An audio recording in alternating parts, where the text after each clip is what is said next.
minute. Let me make sure Yep. Colin's ready for us. Absolutely. Okay, we're good. Thank you. Okay, everybody, welcome to the August 18th Merrimack Parks and Recreation Committee meeting. Thank you for all coming. It looks like we have a good quorum, and it is now 7:02. And we'll take a peek at the minutes if you've had a chance to look at those. I will thank Wanna- Michelle again. I'm going to do introductions. Oh, thank you. Thank you, Tracy. All right, before I begin, yes, we have introductions. And I welcome the people at home who might be listening too. To my far left, we have Mrs. Maureen Hall. Me? Yeah. Do Do you want to introduce yourself? Okay. 2 Maureen Hall, Senior Citizen Representative. And next to her, Michelle Creswell, member and secretary. thank you. And next, David Shaw, member. here you go, Rick. And Rick Grenier, MOA liaison. And my name's Lauren Janes. I'm chairman. I'm Christine Lavoie, co-chair. Warren Woods, Town Council Rep. Jamie Devlin, member. Tracy McGraw, member. And Matt Kasparis, Director of Parks and Recreation.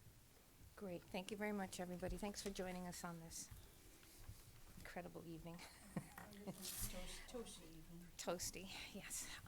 If you've had a chance, I'm sorry, I jumped ahead. If you've had a chance to look at the minutes from June when we last met, we did not meet in July as normal. If you want to take a check over it, look over it, we have some new members. And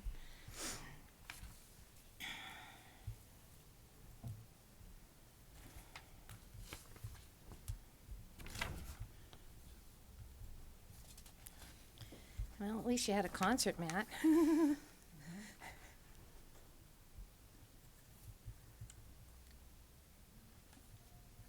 And thanks to all the people that did make it to the 4th of July. You had that very well organized. Matt? Need a motion on the minutes. Do I have a motion to approve the minutes from June? So moved. Thank you, Jamie. Second? Second. Thank you, Tracy. All those in favor of approving the June minutes? Yeah. I have to abstain. Lon, you weren't here, were you? Yeah, you weren't here in June, I don't think, Lon. It's okay. No kidding. 602?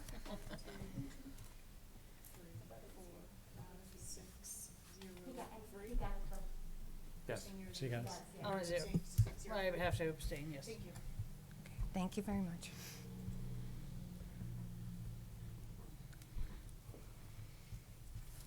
And thank you, Matt, for printing out the agenda. I appreciate that. Okay, moving right along to old business, an update from the Merrimack Dog Park Committee. Christine? Certainly. So, very active at the dog park. We did have a volunteer group. Remind me of the name, I Matt? knew you were going to ask me that. We'll come back to that. Come back to that. Right? You have that? Okay. So, very active at the dog park. We've had some weeding done by some volunteers, which was fantastic. We're always looking for people to join the subcommittee to help keep an eye on the dog park for the group and for Matt. We have a current balance of $763.59. I'm sure that's gonna be eaten up with mulch. We're always in need of donations of things like, waste bags and things like that, or volunteers. And I do believe we have a schedule. I'm gonna pass this ball over to Tracy. Oh, you don't have a mic. Or you do have a mic? Yeah. Okay. Pass it over to Tracy regarding the Mosquito Joe coming up. Oh. Go ahead. So, as you know, we've talked before about this. Mosquito Joe is a local business here in town, but they go throughout at least southern New Hampshire, if not further than that. I saw a truck as I was driving to Plymouth today. So, they have graciously offered to treat the interior and the exterior of the dog park around the perimeter, and for ticks, because this was a horrible, horrible tick season. They've continued the treatment throughout the summer, so it started out with the first treatment, then 10 days, then 3 weeks, and now it's been every 3 weeks. And they just notified me today that we're gonna have another treatment on Sunday. It'll be very early in the morning, just like the last time. And I just also wanna remind anyone who goes out to the dog park on Sunday. There should be signs on the outside of the gate, the outer gate, that'll tell you what time they were there, and it might even tell you what time you can enter. If it's dry, if it hasn't been raining, then you can enter 30 minutes after they left. If it has been raining or it's really wet still, you should wait an hour after it really dries. Once it dries the first time around, then it's perfectly fine, and further rain and further moisture doesn't affect the applicability of it. So that'll be pretty early in the morning on Sunday, and our pups have been very well taken care of this year, thanks to them. Great, that's good news.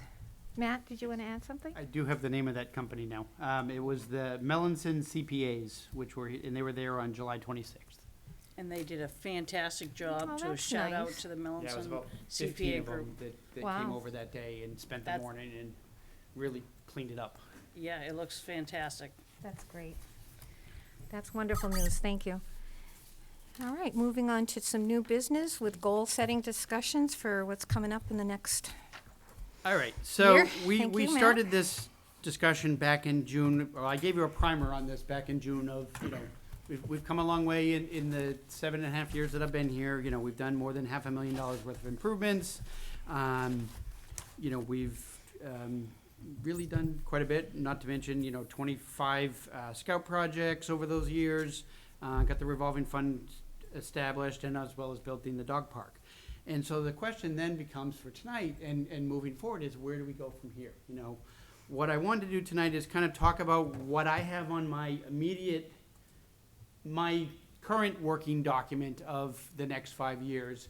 But then I want to kind of open it up to, what else do you see? Are there things that I haven't seen? We tend to, we've been focusing mostly on Wasserman, mostly because it really needed a lot of help.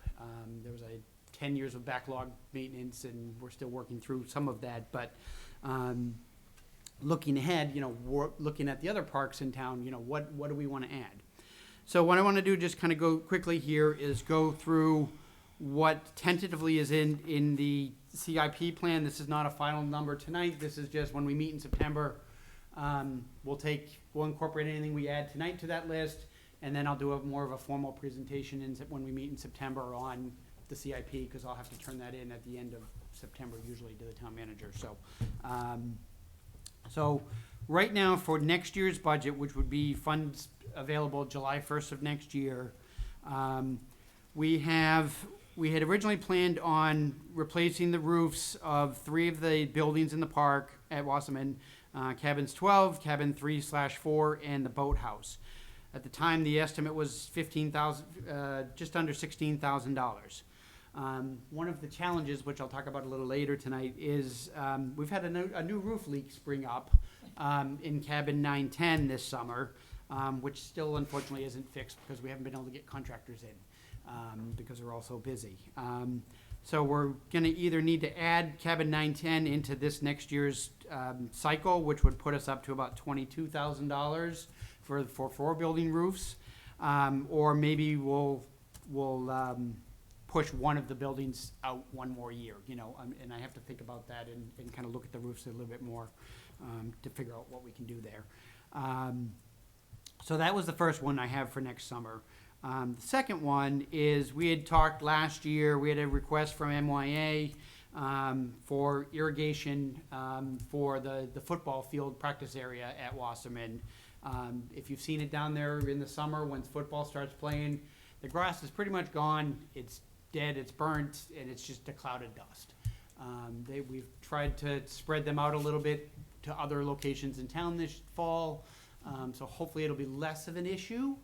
We had so much rain, it's not too bad just yet, but that doesn't tend to last very long. Usually by September, it's in rough shape. So I have a very preliminary estimate of about $60,000 to do that, given the space we need to cover. But I'll be meeting with the town's irrigation company when I get back from vacation to look at that and get more definitive number. One of the things we are seeing, unfortunately, is kind of a COVID bounce with contractors, and things are costing more than what they did a year ago. And again, we'll talk about that in a minute. So those were the 2 main ones I had for next year. The following year, so summer of 2023. We had initially planned for a fishing dock at Wasserman Park because we keep having fishermen fishing off the docks, and then we keep getting fish hooks in the swimming area, which swimming. people step on, creating that problem. And you know, it's just been an ongoing issue. There's signage, it's painted on the docks, and they just ignore it, you know. We're actually able to remove that from that year's projects. One of the things when we talk about the Wasserman Park renovation project a little bit later, one of the things we're able to do is we're actually going to be able to use a piece of our existing dock, move it down shore, so I don't have to go buy a new set of docks, so I can do it without it costing me really much of anything. So we'll be able to save $8,000 doing that. So that one's actually coming off the list for that following year. The other project tentatively for 2023 is there's an earmark for $750,000 for athletic fields. We have been eyeing the property off of Pearson Road, known as Greenfields Farms. The town engineer has done some preliminary sketches for us of, you know, we basically can fit 2 fields plus parking over there. Now, we have not had any formal discussions with the town council that it's officially being given to us, and that'll be coming, you know, in the next year probably. But that's what we think. We know we have a shortage of fields, and $750 is probably about what it's gonna cost. Part of the timing is gonna depend on what other big town projects the town's gotta do just because of the big ticket price, and whether they need to move it up or back, or, you know, when they have bonds expiring and, you know, that kind of stuff. So, but right now it's in for 2 years from now. 3 years from now, we are currently looking at replacing the lights at Martell Field. The lights are near the end of their lifespan. The other issue with them is they are technically too short. They're only 40-foot telephone poles that the lights are mounted to. They keep breaking, they keep burning out. But because they're technically too short, it becomes a safety issue for the players because they can't, you know, they're looking up and all of a sudden you've got a light in your face and you can't see the ball. The problem is to replace lights at that field with, modern lights are much better, much more efficient, less glow off to the sides of the field, which will make the neighbors happier. The problem is that the estimate as of a year ago was $265,000 for that one field for lights. It would put them up to 60-foot poles where they're supposed to be, but again, I don't know, what the state of things is going to look like in 3 years and whether the council's going to have an appetite to support that. It's too far out to say. But it's in there at the moment because we know at some point they're going to fail, and it's either going to be we either fix them or we don't and we lose our lights, period. So we'll see. 2025-26 is where my existing 5-year plan currently ends. And right now we have earmarked $100,000 for the basement of the function hall.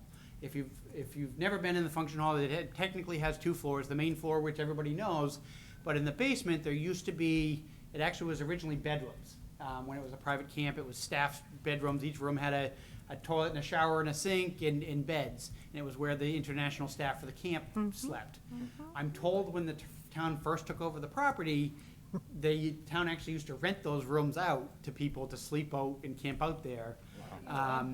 Now, that space does not meet building codes anymore for emergency egress and all that. But what I'd like to do is turn them into meeting rooms or activity rooms. One of the challenges we have at the function hall is realistic, you can only have one thing in the building at a time, because there's no way to separate the front room from the back room because the bathrooms are in the back. The only thing I can really lock off is the kitchen. So it would give us more flexibility. The other challenge is, we have, 19 buildings on the property, and of those 19 buildings, 17 of them are seasonal use only. So they get used for 8 or 9 weeks in the summer, and that's about it. The function hall is fully sprinkled, it's heated year-round, it's on permanent water, which all the others are not. So you know, I struggle when we spend, you know, $4,000 or $6,000 on a roof on one of these seasonal cabins, when I'm like, I could be putting it into that, and, you know, even if I did one room at a time and it took me 5 years, wouldn't that be really not, you know, so the estimate right now is 100 grand. It could be more by the time we get to that point, but it would open up a lot of flexibility for us. So that's what's on the current 5-year plan. And with that said, here's the things that I'm kind of looking at the moment. First, and actually, let me do this. Let me pass these. This is just, most of these are, again, still at Washington Park. So I'm going to pass the park map out just so you can look at this as I'm talking, in case you're unfamiliar with some of these locations are. But one of the challenges we've had this summer, among many, was it rained something like 23 out of 30 days in July. And we had a whole lot of washout. You know, our roads haven't been paved in years anyway, but this year, I mean, pretty much the entire park road, the entire loop has washed out on the edges. The concrete's breaking. There's a lot of trip hazards. There's a lot of, you know, risk of ankles breaking, you know, whatever. In addition to that, obviously, our trails are washing out as well. But I think, unfortunately, I hadn't originally planned on doing a park road paving for a few more years, but I think after this year, I think it's going to have to get added to this coming years because it's going to need it. So that's one. Second, you know, one of the things we need to put in here somewhere is we need to start thinking kind of long-term about the skateboard park. If you recall, for those who have been on the committee for a while, the land that the skateboard park is on is owned by the school district. We originally had a long-term 30-year lease with them, which expired, I want to say 3 years ago now. At the time, they basically gave us a year-to-year, we'll extend it one more year until we figure out what we want to do with it. But at some point where we are fully expecting, they're going to say, okay, we're using that space, you know, in 2 years, go find a new location. I don't know if it's going to be 2 years. Hopefully they give us at least a couple of years. But it's something we have to think about and figure out to, you know, at least get a placeholder in one of these coming years so that we're ready when that time comes.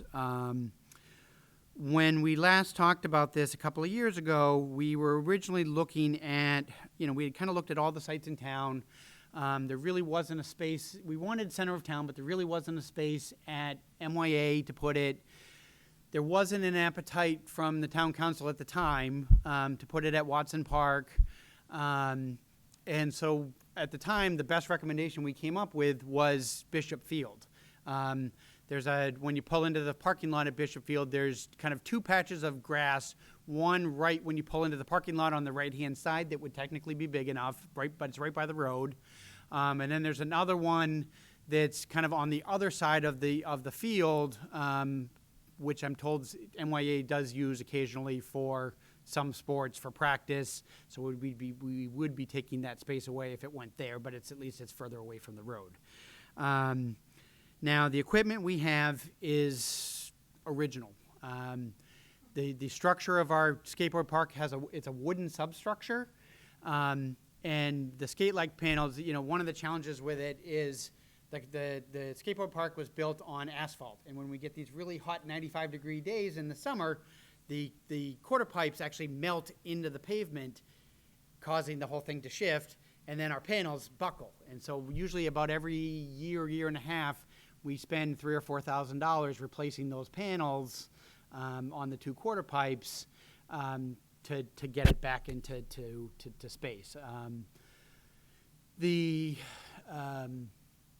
And so what, you know, the time's going to come when we have to move this park is we're going to have to start brand new.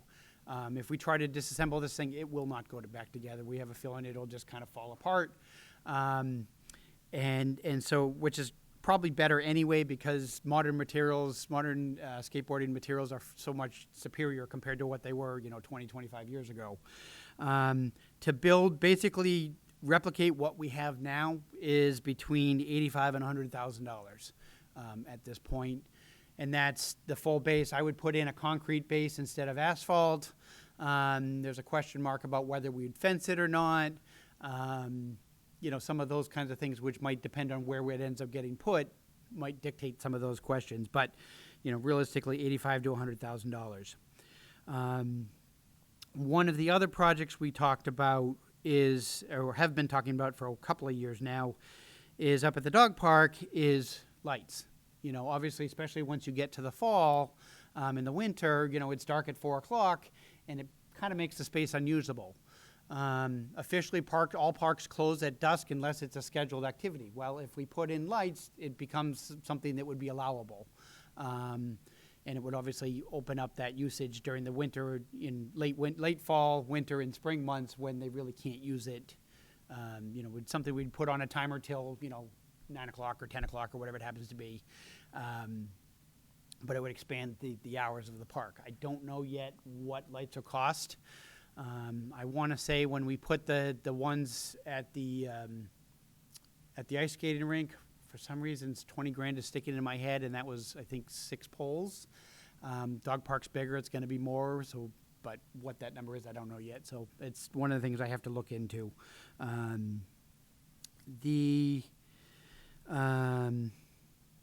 Let's see, we talked about that. Matt, excuse me. Yes, In your potential paving, yes. would it include the dog park lot? That would have to be a separate thing. Okay. I mean, my lot on my side is not paved either, that's dirt as well. Yeah. I don't know. Maybe we'd have to run a budget for both parking lots to see what it costs Yeah, in you'd addition have- to that. Yeah, and you'd see have if to it's price feasible. all of that out. The other thing I've been kind of debating about is, you know, particularly when we have function hall rentals, but also even when there's MYA footballs out on the field or kids are on the playground, right now, you're walking from either the parking lot behind my office or you're walking from up by the dog park. Coming from the dog park isn't as big a deal, but particularly for the function hall, if you're there for a wedding, which we just had one a couple of weeks ago, and you're in high heels and you're walking across the lawn and you're walking across the broken pavement and, you know, that combined with, you know, one of the things we've had a lot of problems with in the last year and a half is people that feel like they can park pretty much wherever they want, you know, and so you'll notice when you're in the park lately is there's kind of rocks and boulders everywhere, and that's been part of our efforts to try and address some of that. I had somebody just the other day, I happened to walk down, and he's literally parked his car in the middle of the basketball court by the function hall, and he's shooting hoop, his doors are open, he's blasting the music, and he's just sitting there shooting hoop. What are you doing? You know, Sitting in but, his you know, car? Oh, my. just, I don't know, lack of respect. We had somebody earlier this summer that was, DPW was, in the spring, was doing tree clearing above the tennis courts so that we would stop having all the pine sap and everything on the tennis courts. And they had left the boulder, they had moved the boulder to get the big, heavy tree equipment in because they were coming back the next day. Well, all of a sudden, there was one day where James turns around in his office and he looks, and there's 7 cars parked on the baseball field. What are you doing? Oh, my goodness. You know, just lack of Rude. respect. So, but going back to kind of function hall particularly, or the playground, or those kinds of things, you know, it's a walk, and especially if there is a nighttime event, for example, in the function hall, it's dark. And so one of the things I've thought about is taking what used to, and I'm not sure if it's labeled on the map or not, but above the basketball court, there used to be what was known as the MYA cabin, which came down last Right. year. It was just falling apart. It was falling off its foundation. But I kind of want to make a small parking lot there, kind of like the one we did down by the waterfront a few years ago, to provide for ample parking, for playground, function hall, sports fields, you know, kind of thing. And so when we price out some of these other things, it's one of the things I'm kind of looking at. And then the last one is, we're going to talk about the beach renovation project a little bit later, but this year's project basically addresses the right-hand side of the beach, the section of the beach that's in front of that H-shaped dock. It does not address the left side of the beach, which is a different set of tasks that's going to have to be done to make it more accessible and just to kind of improve quality. Our permit with the state is good for 6 years. Well, probably 5 years now since we just burned a year, but Your construction permit, is that what you mean? yeah, well, we have it's a shoreline protection permit. Basically, you Well, can that's do good X to know. amount. That's good to know. You know, we're allowed to do X amount of work, you know, without having to go back and get a new permit, you know, and Oh, it good. was a 3 or 4 month process to get that permit to begin with. So probably in our 4 or 5 year out plan, will have to be a phase 2 of the beach, to deal with that. So those are the things that I've kind of identified already that'll have to get plugged in somewhere, but I want to hear what other thoughts people have. And again, we've been focusing on Wasserman because there's just been a lot to do, but I also want to hear about other parks. What are the improvements that we could make, either big or small? Capital projects tend to be things that are, you know, $100,000 or more, but it can certainly be something that's, you know, 5 and 10, or even 1,000 or 2, because maybe it'll give me an idea for a scout project, or, you know, those kind of things, if there's things that you can think of. And again, we'll talk about this more in September, but does anybody offhand have any thoughts? Maureen? Questions? Yep. Which I'm good at. Please do. What happened to the group who wanted to raise money for the skate park? That's a good That was question. gonna be my question. Good job. There was a group that Yeah. wanted it, and but they haven't They followed through with faded, or- fundraising. Well, there was a group that wanted to do a disc golf course at Wasserman, and hadn't a plan approved. I don't recall. There Matt. was, so, It was Mrs. Fleming, and she spoke at one of our committee Yeah. meetings. So, yeah, reach out to Rhonda Fleming if you don't have And her. they were all excited and, She was just I- busy with the I've never heard- I graduation. haven't heard a word from any of them, so Yeah. I don't know. okay. I Probably, think they put it on a back burner kind of, once we learned the park would Yeah. stay put. Yeah. And my thing is, the school board bought a red house, big red house on McCallum Street. They haven't done a thing to it, right? Right. Why should they worry about our skate park?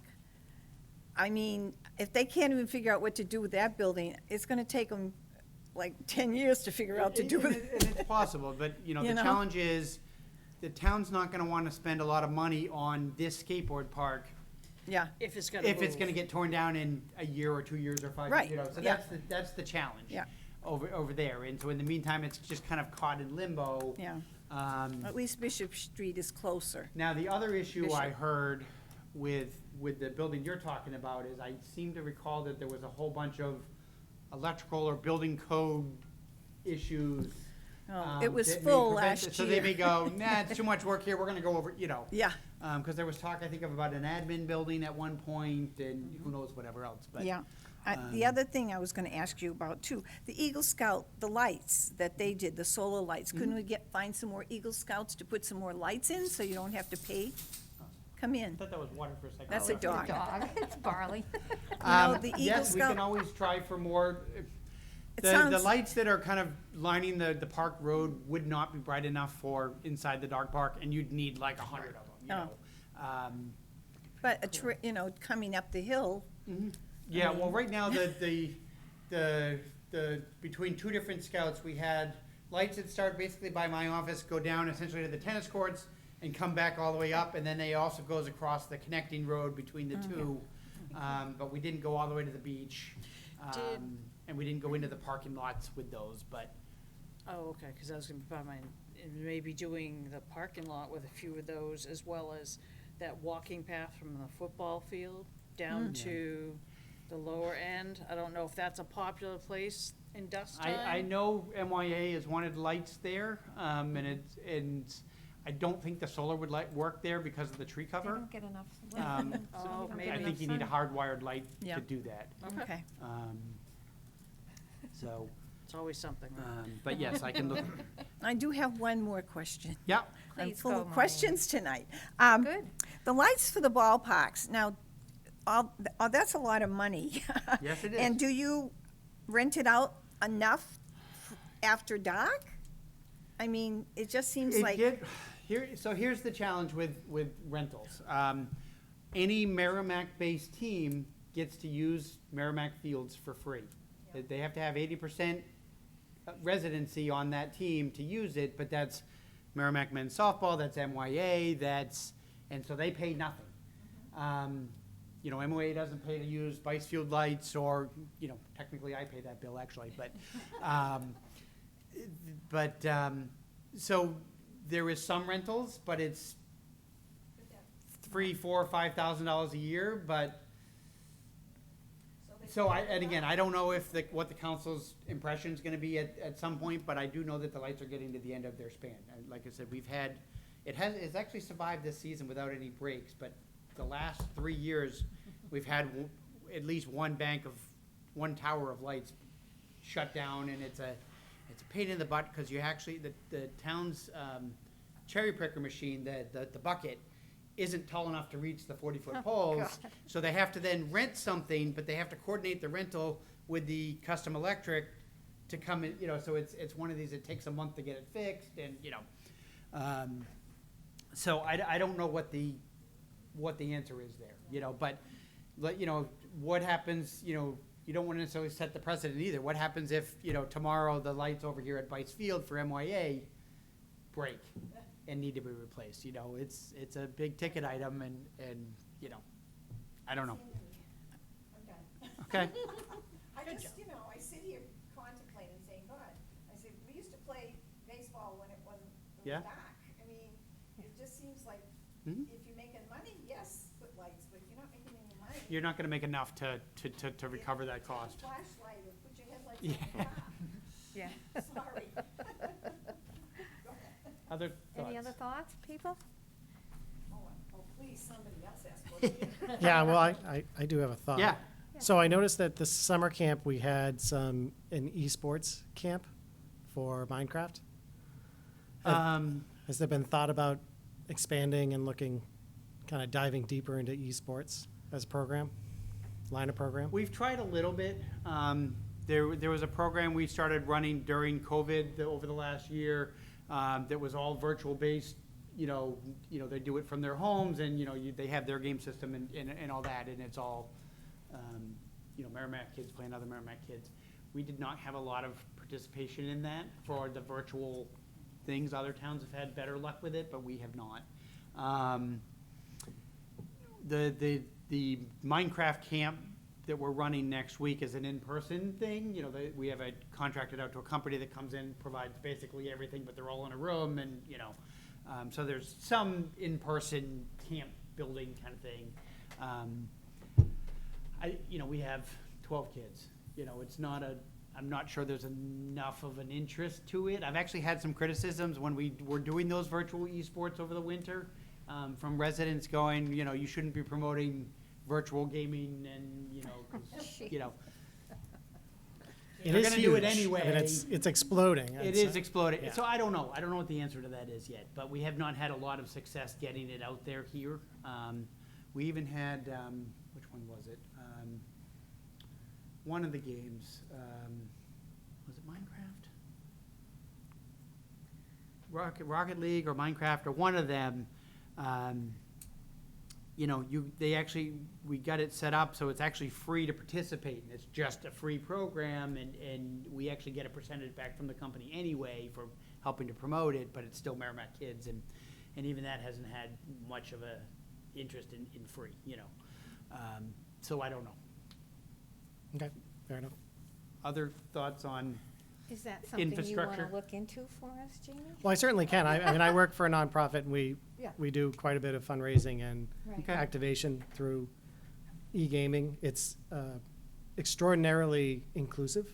yeah, So there's, Well, kids who, Inclusive's huge, yeah. yeah, I mean, I work for muscular dystrophy, so it's, Okay. oftentimes most of our clients are bound to a wheelchair, and this is something that they Yeah. can do and they can compete in. So it's very, very empowering. So it's something that I've seen a lot of success all right, from different nonprofits fundraising, and then from my 14-year-old daughter, who I can't get her off these games.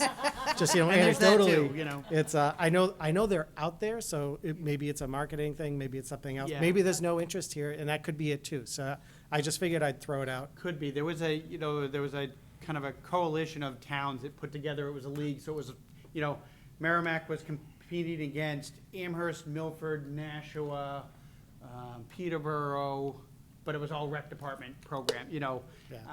But what I'll do, I put a note here for myself to connect you with James, who was organizing all that for us, Yeah. and maybe you'll have some thoughts on how to make that work better. Yeah, happy to. Okay? We can do it. Other Good idea. infrastructure things. Christine? Well, I was just wondering, for this e-service to help launch it, is it something that we could, maybe open it up to neighboring towns? Oh, yeah, it was. It Oh, it wasn't was, okay. It was, you know, you had to register for us, but we didn't want, Okay. one of the things we didn't want was, we didn't want to steal, say, you know, Amherst was offering it too, so we didn't want Amherst kids coming to us because Amherst is offering, you know, so we were trying not to steal each other's Sure. residents, you know. Sure. Gentleman's agreement, you know. Lon? Yes, Lon, thank you. Yeah, on that note, Jamie, I appreciate your bringing it up. And I'm not sure where Woods is, except that I've noticed not only in Merrimack, but other towns that I drive through, weekends or evenings, the sports fields used to be much more utilized than they are now. I don't think I'm wrong about what I see. And e-gaming, I talked to my grandson, he's 11. He's always on a screen that size. Yeah. And he doesn't seem to be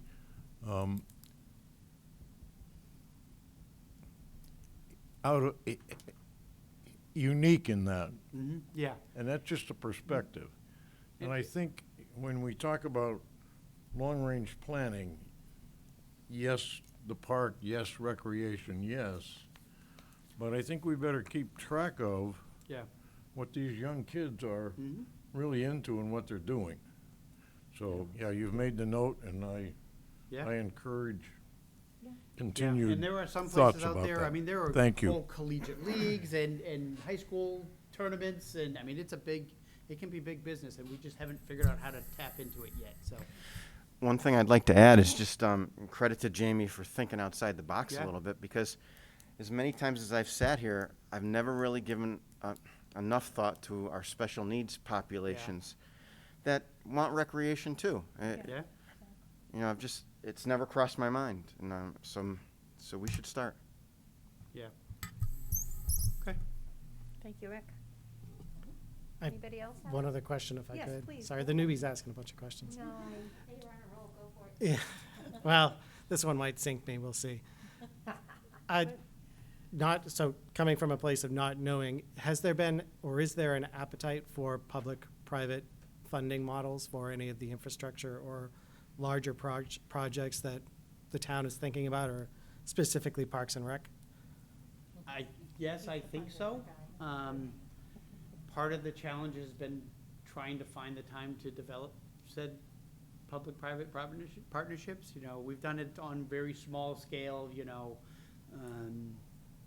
but you know, it's something certainly that, you know, there's a lot of things. I mean, we had a plan. There was a group came before us, 6 years ago now, I think, that was going to do disc golf. They were going to do all the fundraising for it, and basically, you know, it was town land, and they were going to just raise all the money, do all the work, and gift it to the town, and it would be this huge amenity.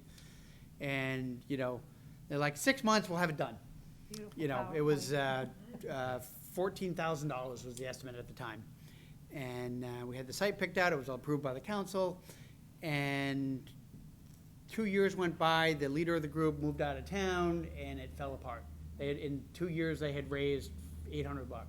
Finally, after year 4, the town's like, we gotta give this money back, because we're sitting on $800 in cash, we're sitting in the safe, and we can't just keep people's not, you know, so,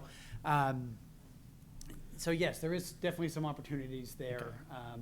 The type of public-private plans that I'm thinking about is a little bit kind of bigger league than Okay. that, where you look at, say, you go to the New Hampshire Charitable Foundation or go to some of the family foundations out there, and if you make a request for $250,000, typically they're going to want either a match or Right. a portion of it matched by town funding. And so that's what I meant by Oh, okay. the Yep. public-private partnership, Okay, because yep. there's requests and there are foundations and individuals out there who would, I think, with some of these projects, be interested in that. It is a little complicated because it takes town council saying, yes, we'll cough up X amount if we can find the other portion in private or philanthropic funding, but I'm not really talking about the grassroots, let's go out and have a bunch of big Yeah, sales okay. and cornhole tournaments and that kind of stuff.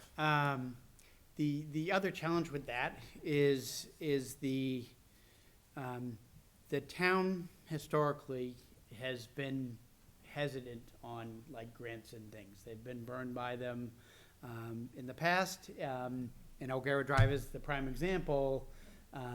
Nowadays, that came from a land and water conservation grant, which is perfect for recreation. That's what it's built for. But it restricts the land in perpetuity, but it also puts a residency restriction in it, and it was such a nightmare to get out from under that with the tennis courts that used to be up there, but there was just no way to save them and fix them because they shouldn't have been built there. But, and, you know, last year when we had all the issues at Watson Park, it was a year ago, in fact, this meeting a year ago, and we were talking about, we had just closed the park because of all the trash and vandalism, and there was this big clamoring from the community saying, we want to, let's make Watson Park residents only. Well, you can't. When the town acquired Watson, it was used, they got a federal land and water conservation grant to clean up the site from the old chemical, and that came with a requirement that you had to keep it open to residents and non-residents. And so when those kinds of things come up, like I said, land and water conservation is perfect for us, and there's all kinds of things we could do with that, but it's making sure it's in a spot that 10 years from now, they're not going to go, oh, we suddenly want to restrict this to residents for whatever purpose, you know, as was the case last year, you know. And because had that restriction not been in place, that's probably what would have happened at Watson last year.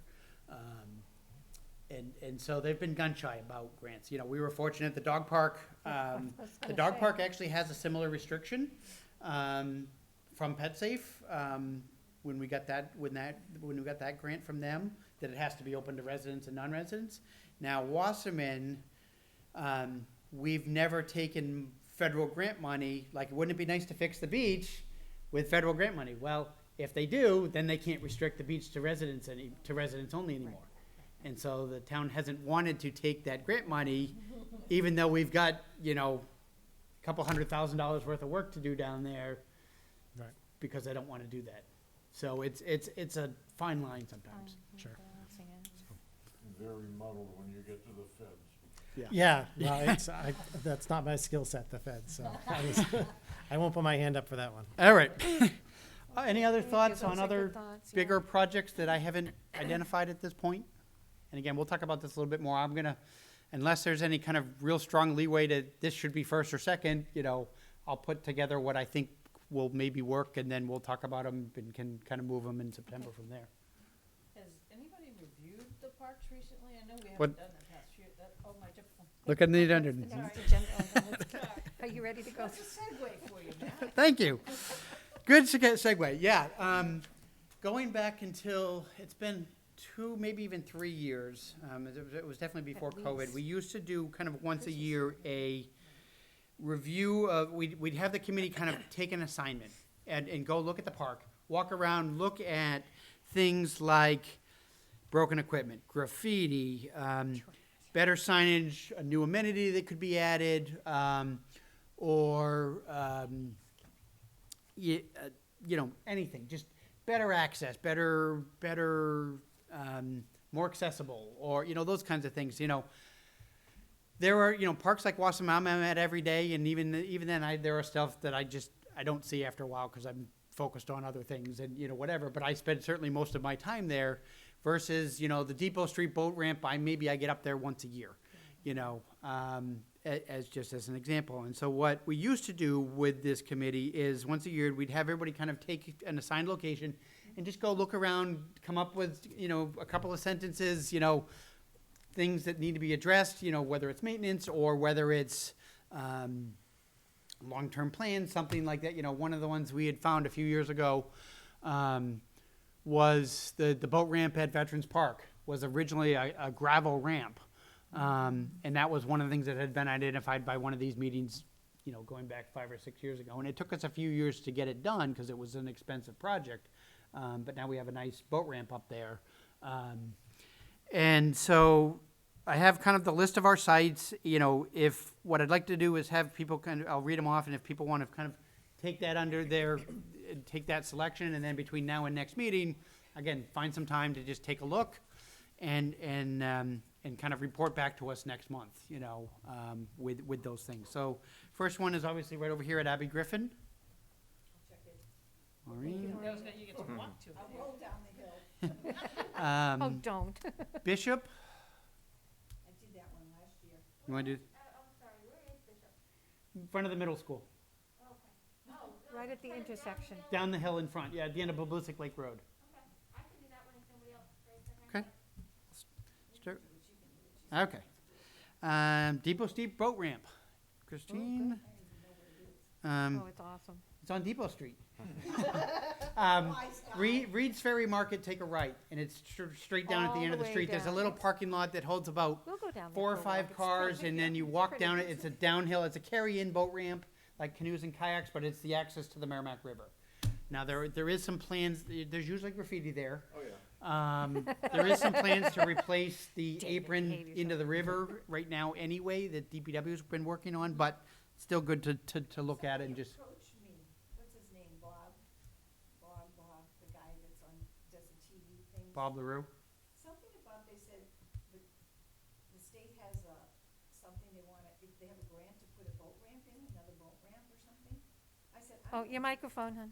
Oh, sorry. He said there was a grant for a new boat ramp in Merrimack. I don't have any idea. Possibly, DPW was, like I said, I know DPW has been working on, that ramp in particular, but there was discussions a few years ago about trying to build first a new and better access to the Merrimack River, actually up at the wastewater treatment plant, up by, if you've been up there, where the pound used to be, if you've Yep. been in town a long time. And the decision was it was just too astronomical of a cost to get, it was too steep a slope to get down there, but, there is an access point off of Griffin Street, the exit 13 off the highway. If you go, kind of cross DW and it loops around, and then there's a dirt road that goes down and under the railroad bridge, and dirt road that follows all the way back out to the river. So there's been some talk to improve that. You can only do so much because you got to get onto the railroad, unfortunately. So Yeah. which is a single lane track, but I know that, so maybe that's what they're Well, talking I told about. him to investigate it and then come to our meeting and tell us about it. Yeah, there you Good go. job, Maureen. But I haven't heard anything. He's a busy man, too. All right, Gibson Complex, which would be Martell and Gibson Fields. I'm gonna, go ahead. Lon? I'm gonna take one of the MYA fields, so Okay. if Lon wants that one, All I'm right. sure there are others. Okay, Lon. O'Gara, which is the skateboard park here. I could easily do that. All right. Easy one. Reed's Ferry. The The both f- sides of the The road? fields, the 7 fields, yeah. Yeah, I'll take that. Oh, I can, too. And again, think about, as you're looking at these, think about scout projects. Our scout projects tend to be $1,000, Oh, yeah. $1,500, so that when as we get new, as new scouts come looking for projects, because we get about 5 a year, think about some of that stuff too. Smaller projects like that maybe we can do really easily, that I might not have money to do myself. Twardowski, which is Amherst Road. All right. Jamie. Twin Bridge. Christine. Now, let me see. I want to do the other one. Vets, Laura. Yeah, I'll do vets. Right down the and street? I'll do, the other one, where they go sledding once in a while. Weston. Weston Park, yeah, Okay. Weston, veterans. So, I'm at Wasserman a lot, so I feel like I have a pretty good handle on it, but if anybody really wants to go take a look and see if I've missed things, I know, one of the things I know at Wasserman that does need to be addressed is signage. We've got, Better. 15 different signs, all in different colors and, That's hard. different fonts, and so that's already on my radar screen, but, if anybody would like to take a look, by all means. And then the last one would be Watson Park, across the street here, across from the fire station. Sure. All right.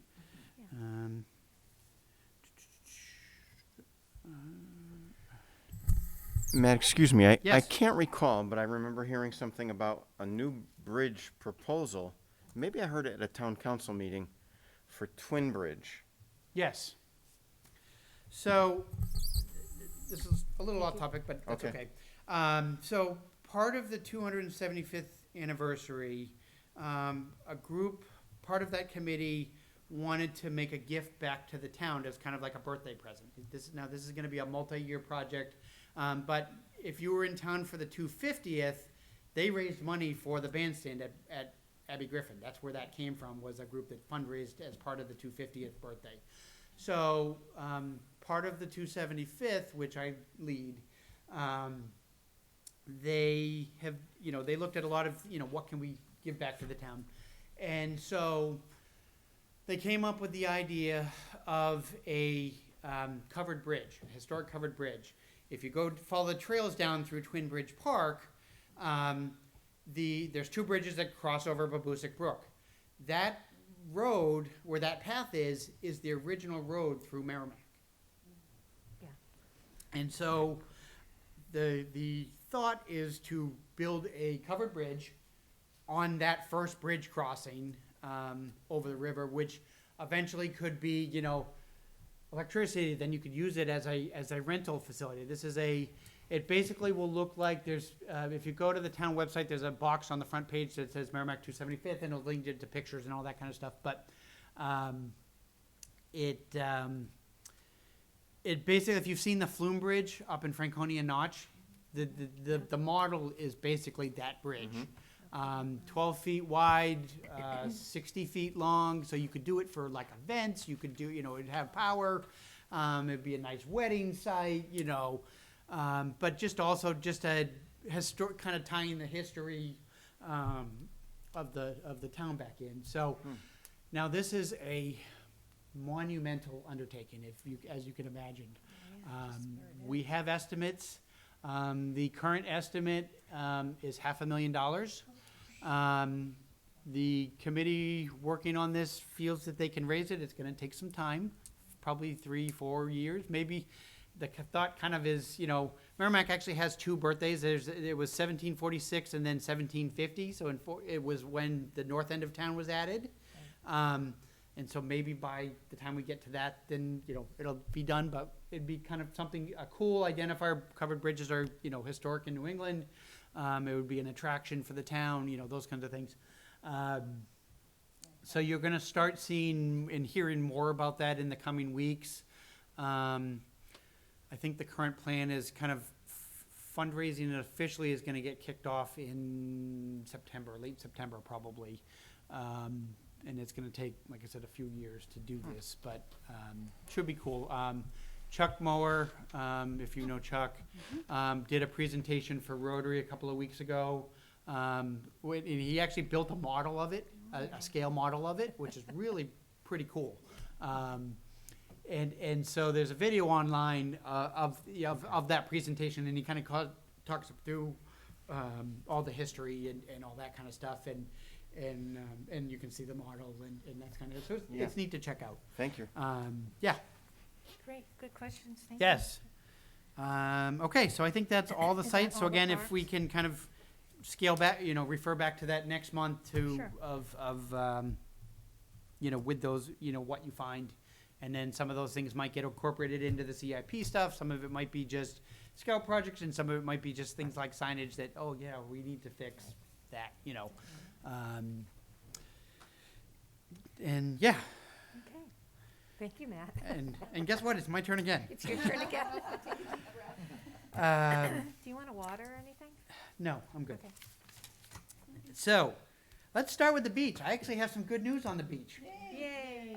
So, if you recall, when we put the beach renovation project out to bid in February, we had two bidders. Now, we had $95,000 for the project. That was what the town approved last year. We had $95,000. The cheapest bid was $155,000 back in March when the bid closed. The second cheapest bid was $225,000, double and triple what we had to spend. So obviously the bids were rejected. Part of the challenge, one of the things we heard from some of the contractors was, one, they were swamped because of COVID. Two, it was, realistically, the timeline, they had to have done the project by this coming June so that it could be done before camp opened. And so that's part of what scared everybody away. So we put the project back out to bid a couple weeks ago, which closed yesterday. We had a couple of bidders.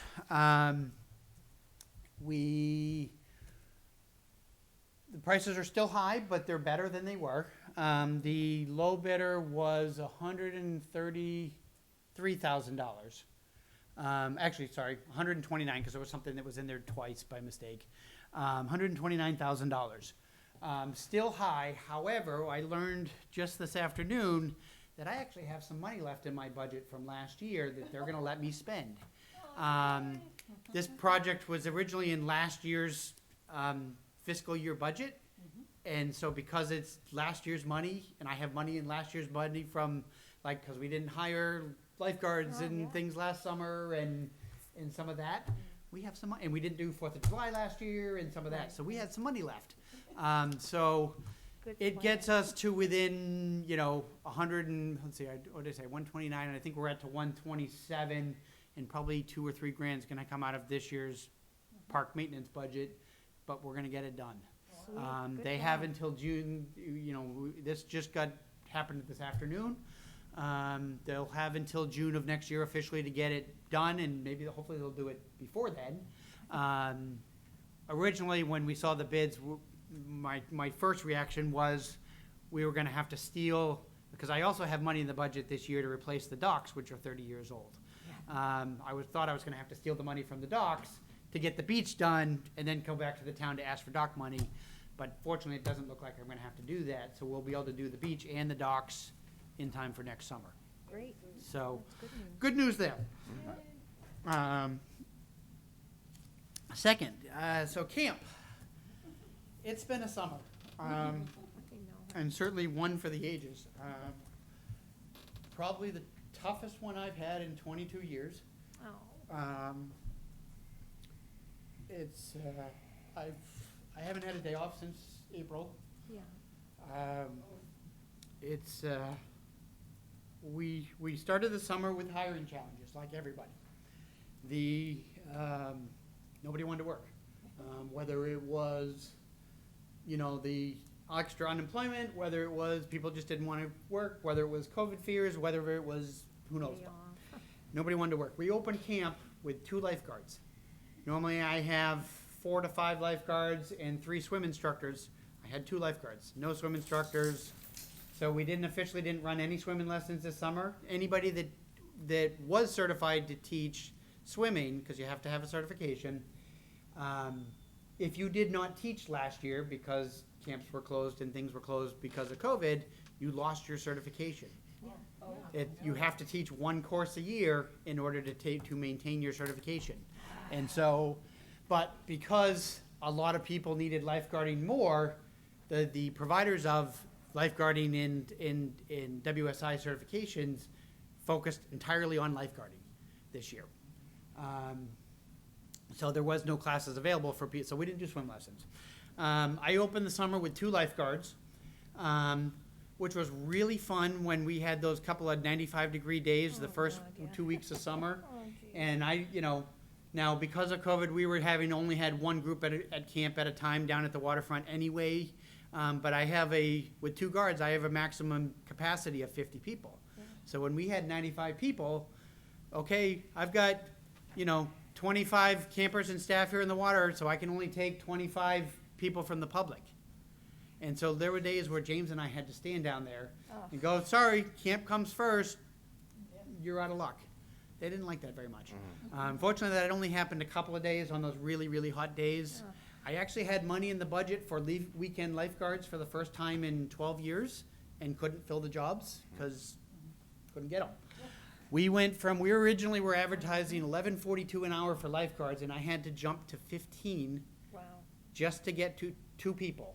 And those 2 people, not only did I pay them $15 an hour this summer, I also paid they were brand new lifeguards who got certified at the end of June, and I reimbursed them for their certification, which was $400 a piece.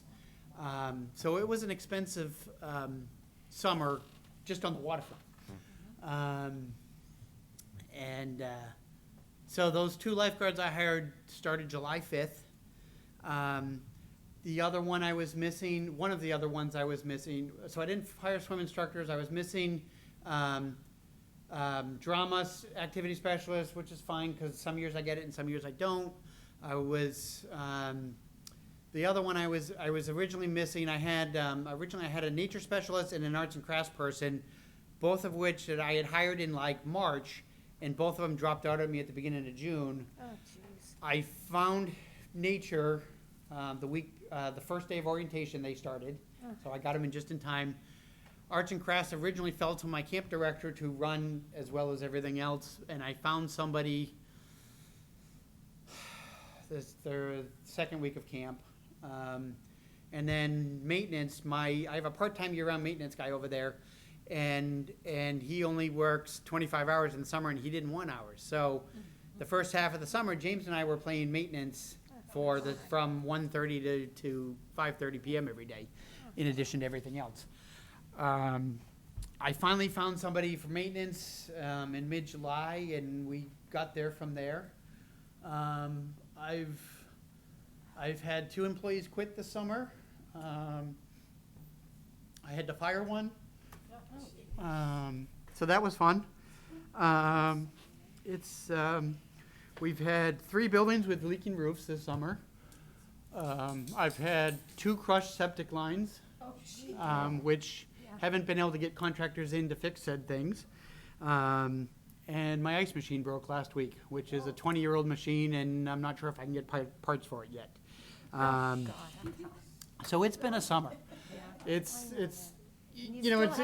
funny actually, because right before 4th of July, I met with the town manager, and I said, and we're talking about 4th of July, making sure we're all set. And he's like, well, at least you get Monday off. And I was like, no, I don't. Monday camp's open. He's like, what do you mean? I said, 2 years ago, 4th of July fell on a Thursday, and I didn't open camp on Friday. And the town manager at the time, I got yelled at for not opening camp on Friday. I was like, it's a long weekend. Nobody's going to come to camp. We're all going to take the weekend off. And so I made sure I ran camp this summer. And he's like, well, you could have. Now you tell me. James had it off that day, but I worked July 5th. So, and it's actually kind of funny too, because there's been a couple of times this summer where days like July 5th, he'll end. He was off that day, and there's been other days where he's had to leave early or come in late or for various reasons. And usually that's when something happened, whether it was the staff issues or the septic line. It's just like, it's been one of those summers. It really has. So it's we've made it through. Camp ends in 46 hours, but who's counting? We have made it. Fortunately, most of the things have been behind the scenes. The campers and parents have not seen them, for the most part. We're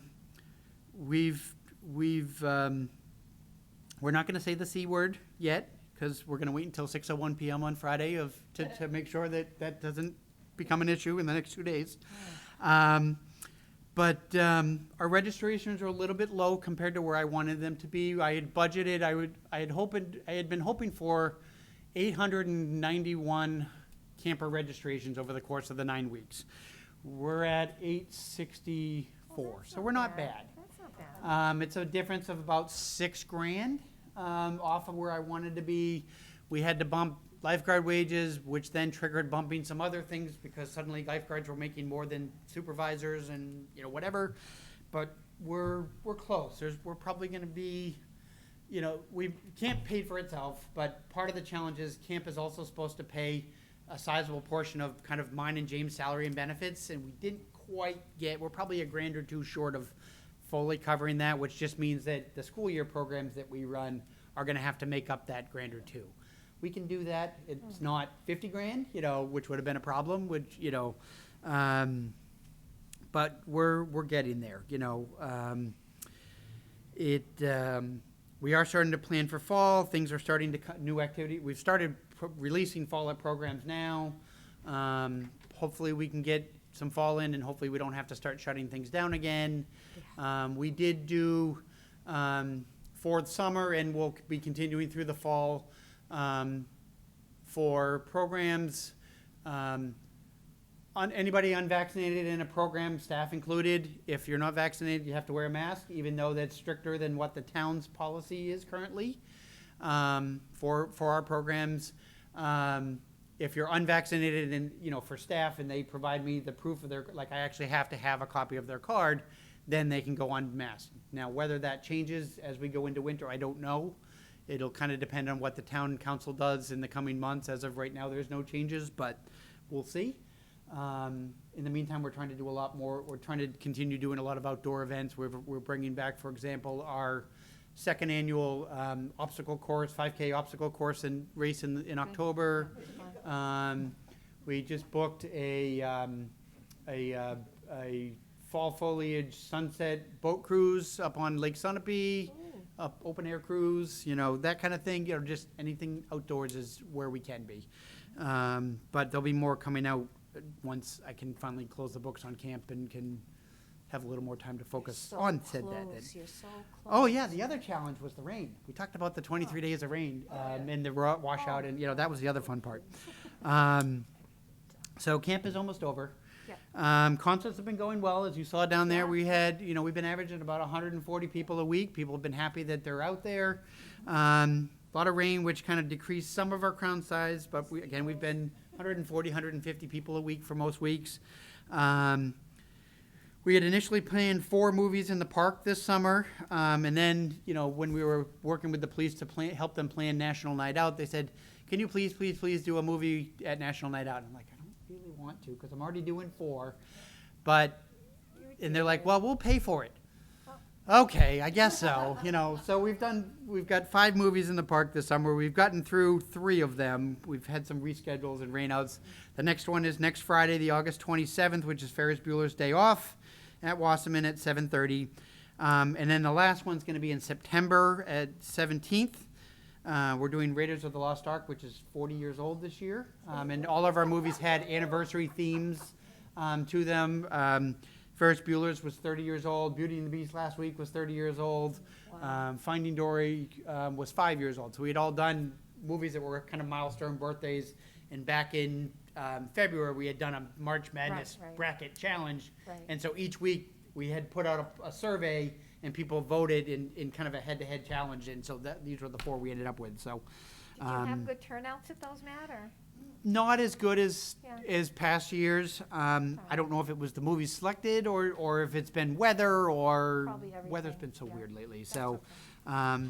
it's been like 60 instead of usually we're like 125. Yeah. So it is what it is. That's right. 2 more to go though. So Yep. so coming up, and then I promise I'm done. I don't have a flyer for this yet, but I am working with police and fire on the town's 9/11 ceremony, which will be on Saturday, September 11th. It is a Saturday this year, which is kind of nice, so that we'll be able to do it in the morning at the time of Yeah. the announcement. time of the first plane. Sorry, I have some connections to 9/11, so. I'll tell you all later about that, but not on camera, whatever. But 8:30 in the morning over here at Abbey Griffin Park, there will be publicity coming out shortly on that. I think it's going to the council tomorrow, or Paul's going to talk about it with the council tomorrow before we release it. So at their meeting, so that'll be coming out soon. After that, we have. I think I told you a few months ago, and hold on one second, my phone, somebody's trying to, okay, nothing important. Somebody was texting me and didn't know why. Could have been another issue. Anyway. 45, you're right, 46 hours and 44 minutes, So last year, the town council had heard a petition from a group for a new memorial at Abbey Griffin Park called the Angel of Hope. Which is a memorial for families who have lost infants. That is finally moving forward. There's going to be an official dedication ceremony for that event on Saturday, September 25th at Abbey Griffin. looks like it's gonna start at 11 o'clock and run till 2 o'clock. I think there's also gonna be some fundraising and raffles and things going on to help raise money for people affected and, those kinds of things. I don't have all the details on it just yet, other than the date and the time.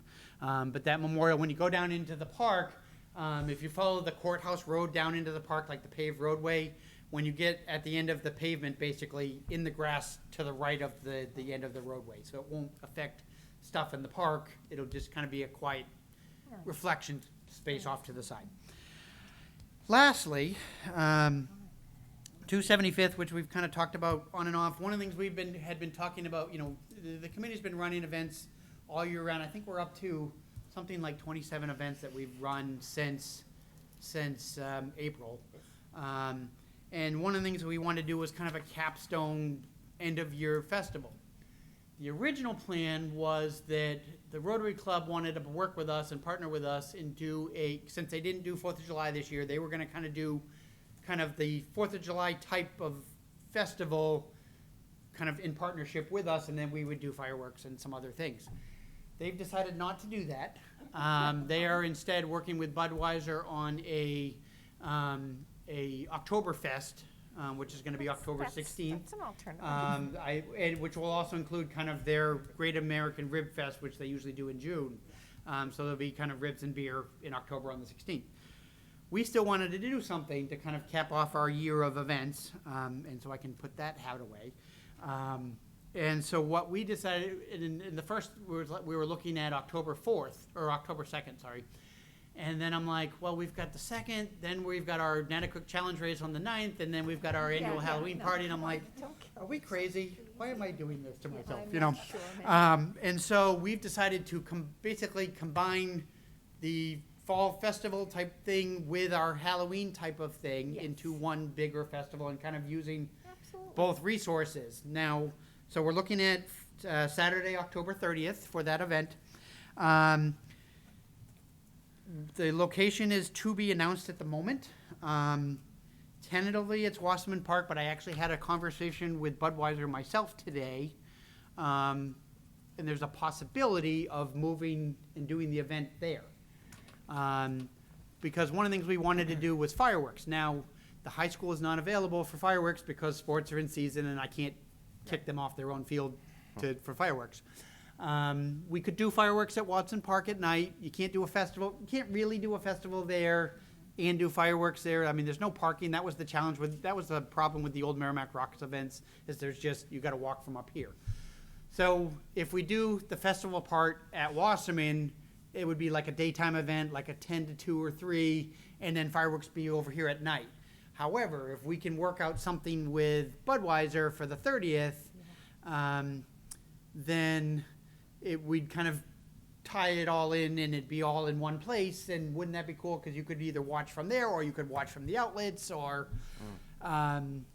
So I'm waiting to hear back from them. We're trying to schedule a meeting with the liaison at Budweiser. And I kind of gave her, I said, well, I have tomorrow, I have Friday, or it's got to wait till next Friday when I get back from vacation. So, but it's a time-sensitive thing, so I have to get moving on it fairly soon. So, so more on that soon, but there will be some sort of bigger event, tentatively with fireworks, assuming we can work it all out, to kind of end off our 275th year. And then in all that, the fundraising side of the bridge project will begin this fall on that. And now I'm done. And I will be on vacation at 6:01 p.m. on Friday. Matthew, you're doing a wonderful job, and I want to thank you. And if there's more that we can do, I mean, you do all the minutes, you do the agenda. No, you don't do the minutes. You do the agenda. You do the agenda. Well, it's also hot. Okay. All right. Well, thank you, Matt. You're doing a great job. So we don't have any ideas yet for a student rep. I have not personally heard from Abby, or maybe she knows someone, but we can also. I bet. Good for her. Good, 'cause she should. Yesterday, I think, actually, right? Or, Yeah. Sunday. Yeah. Sunday. Good for her. She said goodbye. Perhaps I'll look into who I contact. Oh, go ahead. Sorry, one more thing I just thought of. Going back to the 9/11 ceremony, I'm looking for a singer. We were trying to have the concert association. I need somebody that can do some like, you know, Amazing Grace and God Bless America and those kinds of patriotic type songs, because the concert association is available. And we originally thought we were gonna get the Army National Guard Band, but they're now not available, so I need a singer, if anybody knows it. For what event was that? The 9/11 event, Okay. I know some students that sing. 8:30 in the morning. It'll be like a 45 minute to an hour event. Cover the entire time period from 8. Well, the music will be kind of interspersed over the course of the 45 minutes to an hour. Have you contacted the New Hampshire Pipes and Drums? I have not yet. That's another option, but, I have an in, I can ask. okay. And then the other one, because I'm sorry, but bagpipes on a day like that, it's just, Yeah. you know. There is one firefighter, Chris Wyman, who is a bagpiper that's gonna play one or two songs as well. So I have one, but I was Somebody trying to needs to just put their mic on. have some Tracy? different things. Sorry. And then there's also New Hampshire Yep.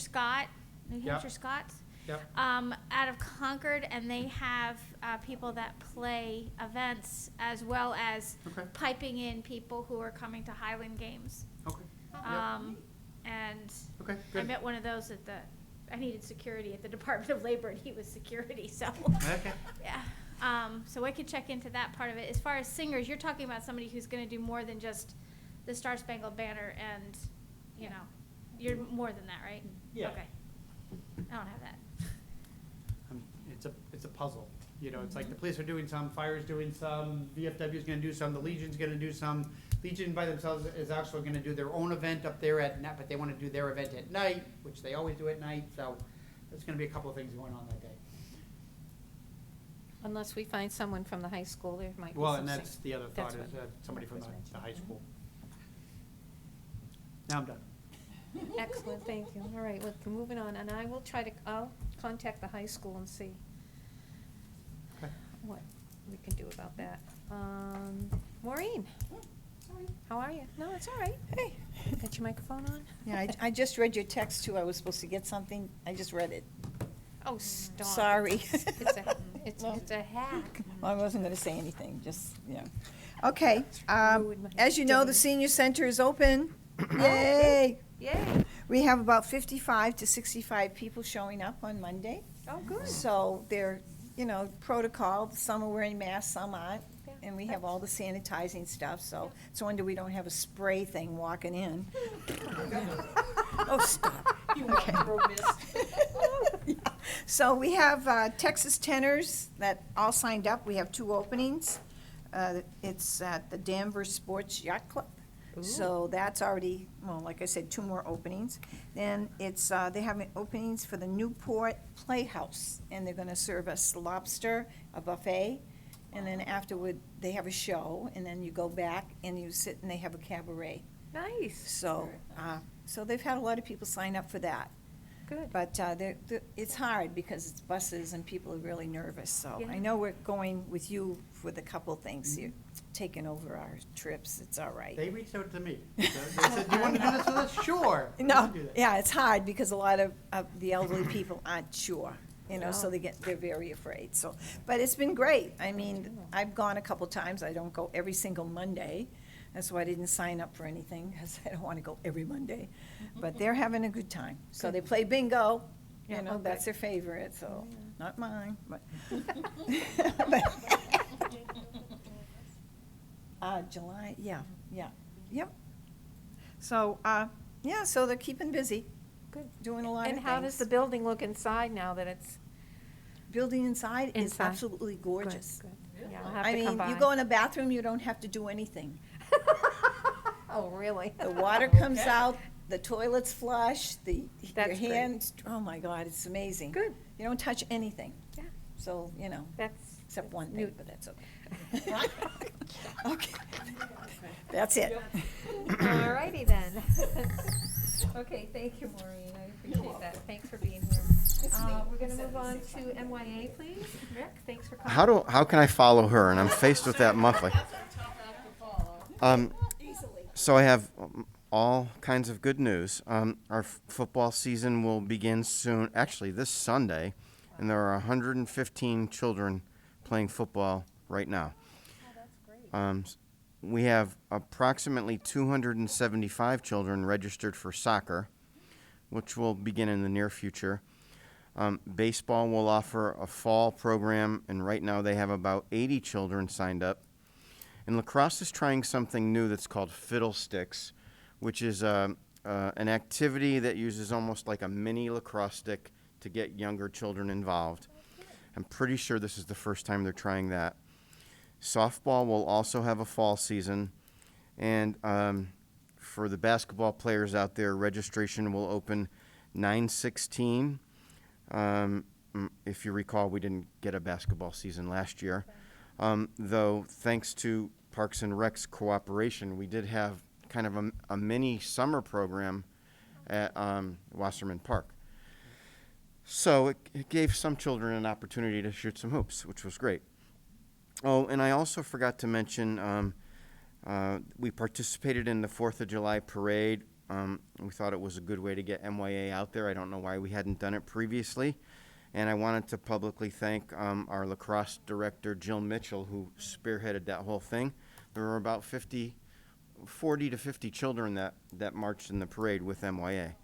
So I thought that was awesome. And our next meeting is Tuesday, September 14th. It's open to the public. Anybody can come. And more information can be found at the MerrimackYouthAssociation.com. That's it. Thank you. Thank you very much, Rick. Thanks for being here.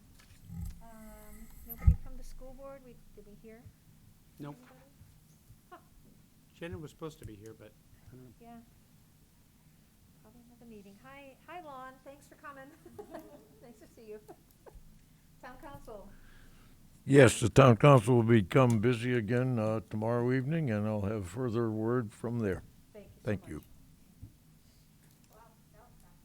That's awesome. So it looks. So our next meeting is scheduled for Wednesday, September 15th. And I don't see any public.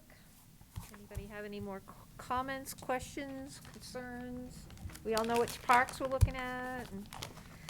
And thank you, Matt, for everything you do, and you deserve the vacation. Absolutely. Yeah, I hope you And enjoy don't it. take any of it personally. You're doing a great job, and if there's more that we can do to help, like I can type them in. my keys? Hey, we could swap around. for a Well, you while. got a volunteer assistant for next Friday, so that's great. Thank you very much. And if I'm around, I'll come down too. Well, thank you, and have a good vacation. Do I have a motion?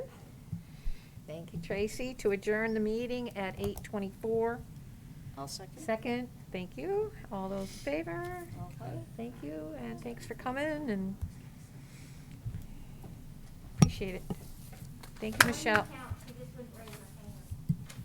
Thank you, Michelle.